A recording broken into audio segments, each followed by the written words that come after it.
Okay, this is Core Continue, just for some more creative ideas. Since we're going to be doing this for 8 weeks of the term, you can do different things each week and then pick and choose on the final week which ones you want to show for time to shine.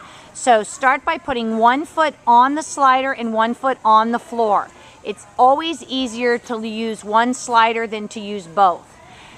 Morgan's going to start off by sliding the slider in a tuck position with a single leg. 1, 2, 3. And then she's going to push it over to the side, keeping the body round in the low back and in the shoulders. And she's going to bring it in 1, 2, 3. Then she's going to put both feet on the slider and bring both legs in. 1, 2, 3. And then change to the pike shape and bring the hips up. Pull the slider in.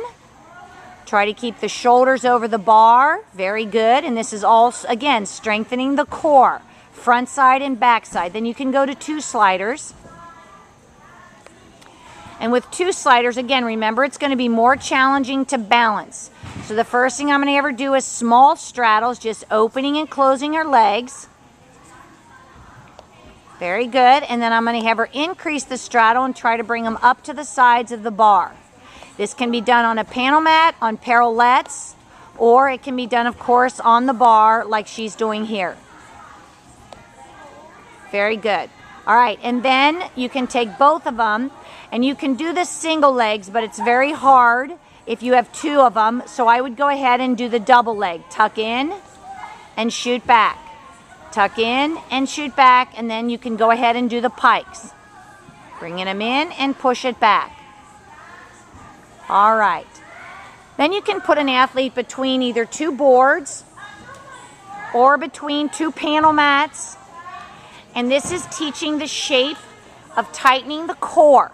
So the elbows should be on the front board or mat, and the knees should be on the back board. And again, the more body on the board, the easier.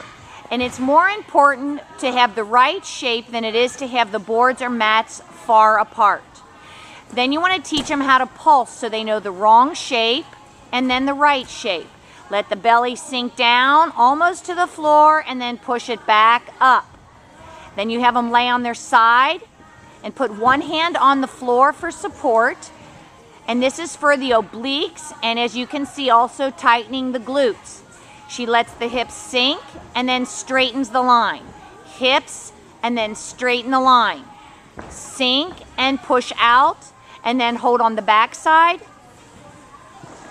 Full extension on the back. Try to make as straight a line as possible by flattening the hip flexors and pressing the rib cage in. Then let the hips drop and then shape. Drop and then shape. And then, of course, you would do the other side where they just roll over, extend the arm, extend the legs, support on the floor, and do the same dip in the hips. And then up. Then you can have the athletes get in a push-up position on the boards or the panel mats, whichever is more convenient. Hold that position there. And from here, there's going to be a 4 count. Make sure the back is pushed out so the lats are apart in the upper back. And you can't see the chicken bones. They can relate to that.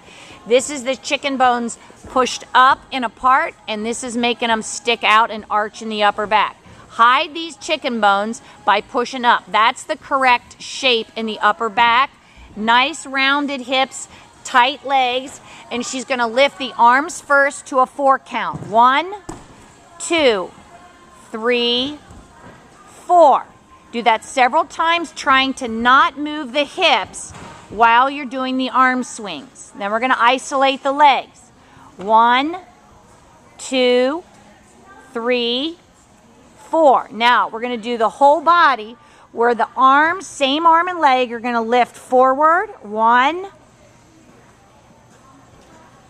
2, other side, then out to the side with the arm and the leg. So it goes forward and backward, side and side. Squeeze the core. You can always do holds at the end of each of the exercises.